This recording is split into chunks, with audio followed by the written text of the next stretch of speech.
আমি শব্দহীন এক অভিমান, যার ভাষা কেউ কখনোই বুঝেনি। আমি অনুভূতির অতল গহীনে ডুবে থাকা এক নির্বাক নদী। আমি হারিয়ে যাওয়া এক চিঠি, যা পৌঁছানোর আগেই ছিঁড়ে ফেলা হয়েছে। আমি এমন এক ফুল, যা ফোটার আগেই ঝরে গেছে। আমি রংহীন এক জীবন, যেখানে কেউ রং ছড়াতে আসে। আমি এক শূন্য কোলাহল, যার আওয়াজ কেউ কখনোই শুনেনি। আমি শব্দহীন এক অভিমান, যার ভাষা কেউ কখনোই বুঝেনি।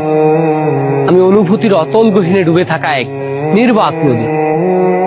আমি হারিয়ে যাওয়া এক চিঠি, যা পৌঁছানোর আগেই ছিঁড়ে ফেলা হয়েছে। আমি এমন এক ফুল, যা ফোটার আগেই ঝরে গেছে। আমি রংহীন এক জীবন, যেখানে কেউ রং ছড়াতে আসে। আমি এক শূন্য কোলাহল, যার আওয়াজ কেউ কখনোই শুনেনি।